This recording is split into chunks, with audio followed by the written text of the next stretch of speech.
Gold, trusted gold buyers. మీరు తాకట్టు పెట్టిన బంగారాన్ని విడిపించి ఈ రోజు ఉన్న మార్కెట్ ధరకు కొనబడను. బట్ మీరు ఇందాక చెప్పిన ఎగ్జాంపుల్ కామెడీ సినిమాలు వరుసగా అల్లరి నరేష్ గారు మీరు బాగా అసోసియేట్ అయిన ఆర్టిస్ట్, ఆయన ఎమోషన్ ఎంత బాగా చేయగలిగారో తర్వాత నాంది చూస్తే అర్థం. ఇప్పుడు నాకు రైటర్ గా వచ్చినప్పుడు కూడా బిగినింగ్ లో యూవి గారి సినిమాలు తొట్టిగాంగు, కబడ్డీ కబడ్డీ ఇవన్నీ కితకితలు మొత్తం సీమ్ శాస్త్రి, అత్తిల్ సత్యబాబు ఇవన్నీ చేసాం. అప్పుడు నాకు రైటర్ గా బ్రాండ్ ఏంటంటే సతీష్ అంటే కామెడీ బాగా రాస్తాడు, బ్లేడ్ బాబ్జీ ఇవన్నీ బాగా రాస్తాడు అని. శతమానం బాబు తీసిన తర్వాత అదే ఇండస్ట్రీలో చాలా మంది నువ్వు ఎమోషన్ ఎంత బాగా రాస్తావు, ఎంత బాగా తీస్తావు, నువ్వు కామెడీ రాస్తావు అనుకున్నాము.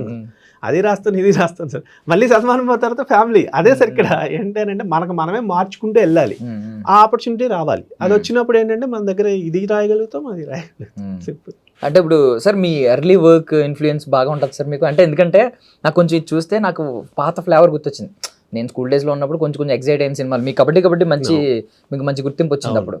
అంటే పందెం సినిమా కూడా మీదే స్క్రీన్ ప్లే అంతా. సో ఆ టైంలో కూడా రెండు కొంచెం ఏంటంటే మనం లాస్ట్ లో హీరోయిన్ కోసం ఒక హీరో పడే తపన, ఒక మంచి గేమో ఏదో ఒకటి సంథింగ్, ఒక గేమ్ కావచ్చు లేదంటే ఒక ఎలక్షన్స్ కావచ్చు, ఇక్కడ కూడా సంథింగ్ ఏదో యాడ్ అయింది ఈ సినిమాలో కూడా. ఆ ఫ్లేవర్ కనిపించింది అనమాట. ఆ ఇన్ఫ్లుయెన్స్ ఇప్పుడు ఒకసారి వచ్చిందా, ట్రిగ్గర్ అయిందా మైండ్ లో? ఉంటుందండి. అంటే మనకి రైటర్స్కి మనకి అడ్వాంటేజ్ ఏముంటుందంటే సార్, మీరు విలేజెస్లో మనకి డిఫరెంట్ క్యారెక్టర్స్ దొరుకుతాయి, డిఫరెంట్ క్యారెక్టరేషన్స్ ఉంటాయి. ఒక్కొక్కరికి ఒక్కొక్క క్యారెక్టరేషన్ ఉంటుంది. ఆ వెటకారం ఉంటుంది, ఒక్కొక్కరికి అతి మంచితనం ఉంటుంది, ఒక్కొక్కరికి కోపం ఎక్కువ ఉంటుంది. మీరు సిటీలో కొన్ని క్యారెక్టర్లు అలా అబ్జర్వ్ చేయలేరు, ఎందుకంటే మనం ఉన్న బిజీ లైఫ్లో మీకు సిటీలో దొరకవు డిఫరెంట్ క్యారెక్టర్స్, మీకు విలేజ్లో డిఫరెంట్ క్యారెక్టర్స్ దొరుకుతాయి.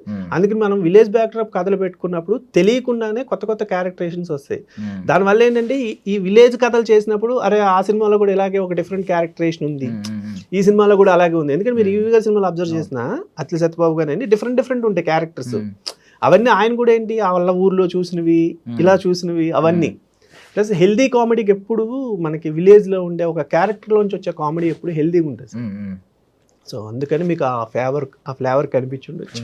ఓకే. సో బట్ ఒక కొంచెం క్వశ్చన్ కొంచెం సీరియస్గా అడుగుతున్నాను, తప్పుగా అనుకోకండి. అంటే మీరు శతమానం భవతి సినిమాలో అంటే తల్లిదండ్రుల్ని కలవాలి అనే ఒక సంస్కృతిని గుర్తు చేసి మళ్ళీ చాలా మంది ఆ సినిమా చూసిన తర్వాత రియలైజ్ అయ్యి నెక్స్ట్ ఇయర్ అయితే ఖచ్చితంగా వచ్చారు, సంక్రాంతికి మిస్ అవ్వకుండా వచ్చారు. ఎందుకంటే ఆ ఇన్ఫ్లుయెన్స్ ఉంటుంది కదా, 1 year ఖచ్చితంగా వచ్చారు. సో అలాంటి మీరు ఇప్పుడు స్మోకింగ్ గురించి ఏంటంటే మనోడు ఏమన్నాడు, సిగరెట్ తాగడం హానికరం, సిగరెట్ తాగే నాలాంటితో పెట్టుకోవడం అన్నింటికి అదే ఆరోగ్యానికి కదా అన్నింటికి హానికరం అంటాడు.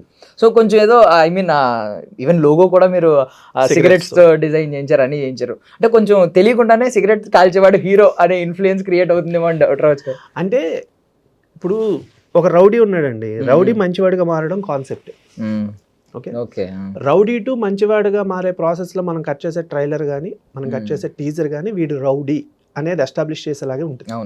వీడు మంచివాడుగా మారాడు, ఎలా మారాడు అనేది మనకి థియేటర్లో 2 hours కూర్చున్నప్పుడు ఎలా మారాడు అనేది ఉంటుంది. ఇది ఇప్పుడు సిగరెట్ కాల్చడం హీరోయిజం, చివరి వరకు సిగరెట్ కాల్చండి, లేదా సిగరెట్ కాల్స్తే తప్పు లేదు అని చెప్పి నేను సినిమాలో చెప్పాను అనుకోండి, మీరు అన్నట్టు అది తప్పు. అది తప్పు. ఇప్పుడు కొన్ని సినిమాల్లో సిగరెట్ అవసరం ఉండదు హీరోకి, ఎందుకంటే ఇప్పుడు శతమానం భవతిలో నా హీరో అక్కడ సిగరెట్ కాల్చడు, శ్రీనివాస్ కళ్యాణ్లో కాల్చడు, ఎంతమంది చోటలో కాల్చడు, కాల్స్తూ కూడా యాక్షన్ సీక్వెన్స్లు చేయొచ్చు. నేను శతమానం భవతి అయినా శ్రీనివాస్ కళ్యాణ్లో ఎంత మంచి వాడాలైనా హీరో సిగరెట్ కాల్చడం అనేది నేను పెట్టచ్చు, నేను పెట్టలా. ఎందుకనంటే ఆ క్యారెక్టర్కి అవసరం లేదు. ఇప్పుడు చాలా సినిమాలు మనం చూస్తే ఊరికినే కాలుస్తుంటారు, ఊరికినే బార్లో సీన్లు ఉంటాయి. కానీ ఈ సినిమా ఏంటి అని అంటే ఇది బేసిక్గా ఇంకొక విషయం, ఇది బేసిక్ కాన్సెప్ట్ వచ్చి మలయాళం సినిమా అండి. మలయాళంలో తీవండి అని 2018లో రిలీజ్ అయింది, టొవినో థామస్ సినిమా. సో ఈ సినిమా చేద్దాం, ఆ ప్రొడ్యూసర్స్ ఆ సినిమా చూసి ఇది చేద్దాం సార్ అన్నప్పుడు ఐడియాగా బాగుంది సార్, కానీ ఇది యాజ్ ఇట్ ఈజ్ అలా చేస్తే మనకి వర్కౌట్ అవ్వదు, ఎమోషన్స్ అవన్నీ ఉంటేనే ఇలాంటి ఒక తప్పుని మారుస్తున్నప్పుడు బాగుంటుంది అంటే వాళ్ళు ఫ్రీడమ్ ఇచ్చారు. సో మీరు ఎలా అనుకుంటే అలా చేయండి సార్ అని. As it is original music director దీనికి కైలాష్ మీనన్ మొత్తం కథ నేరేట్ చేసి మొత్తం ఆర్ఆర్కి పంపించినప్పుడు తను చూసి ఇమీడియట్గా ఫోన్ చేస్తాడు, సార్ ఒరిజినల్ కంటే చాలా బాగుంది, చాలా ఎమోషన్స్ ఉన్నాయి ఇదంతా. అందుకే మీకు ట్రైలర్లో డైలాగ్ ఉంటుందండి నరేష్ గారిది, అది క్లైమాక్స్లో వస్తుంది, అతను సిగరెట్ ఇంకా స్మోకింగ్గా లవ్ చేయడం అనే ఒక ఛాలెంజ్ ఉంటుంది. ఏంటంటే వాళ్ళిద్దరి మధ్యన ఒక ఛాలెంజ్ ఉంది, ఆ ఛాలెంజ్లో సిగరెట్ మానుకోవడానికి ఎంత తపన పడ్డాడు, తాపత్రయపడ్డాడు అంతా ఉంటుంది. క్లైమాక్స్ వచ్చేసరికి ఇంకా కాన్వర్ట్ సిచ్యుయేషన్ ఒకటి క్రియేట్ అవుతుంది. ఏదైనా మనకు అలవాటు ఉన్న వాళ్ళకి ఆ చిన్న ఇది ఉన్నప్పుడు, ఆ యాంగ్జైటీ కానీ ఏదన్నప్పుడు సిగరెట్ ఉన్న వాళ్ళకి సిగరెట్ కావాలి, మందు ఉన్నోడికి మందు కావాలి, ఇలా ఉంటుంది కదా. అలాంటి సిచ్యువేషన్లో కూడా వాడు కాల్చడు. కాల్చినప్పుడు ప్రభు గారు వాళ్ళ బాబాయ్ క్యారెక్టర్ వాళ్ళ ఫాదర్తో నరేష్ గారితో చెప్తాడు, అన్నయ్య వాడు గెలిచాడు అని. అంటే నరేష్ గారు చెప్పే డైలాగ్ ఏంటంటే, వాడు అన్నయ్య నువ్వు గెలిచావు అంటాడు. నువ్వు గెలిచావు అంటే నేను గెలవలేదురా, వాడు గెలిచాడు. మనిషి గెలవడం అంటే తనని తాను గెలవడం.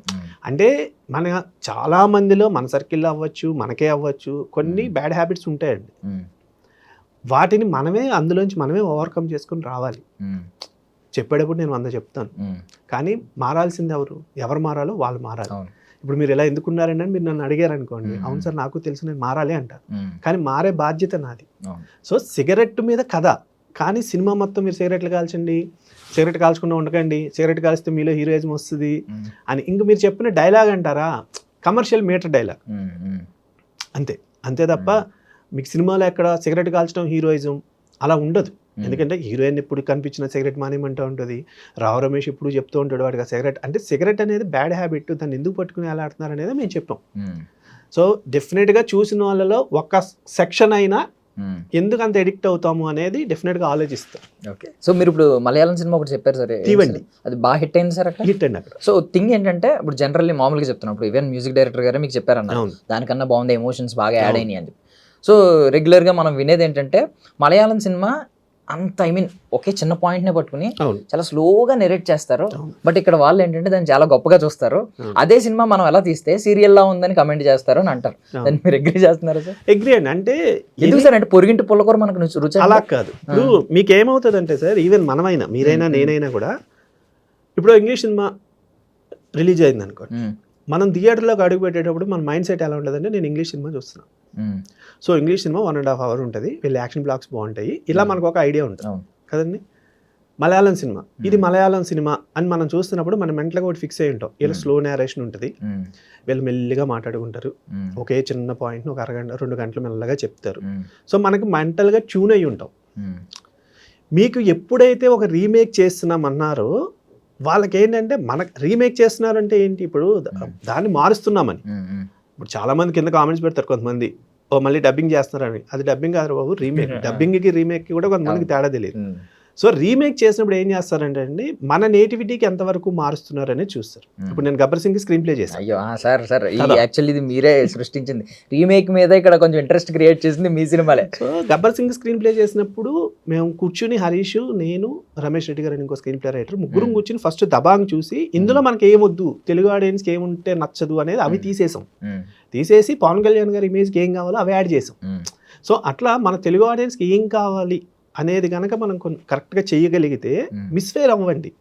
ఇప్పుడు రీసెంట్గా ఎందుకు మాట్లాడుతామంటే, ఒకప్పుడు రీమేక్స్ అన్నీ సూపర్ హిట్లే, చాలా రీమేక్లు సూపర్ హిట్లు అయినాయి ఉన్నాయి.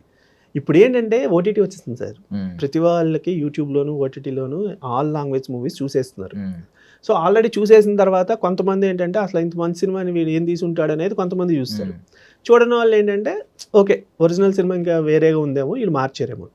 రీమేక్ చాలా జాగ్రత్త చేయాలి, లేకపోతే మొత్తం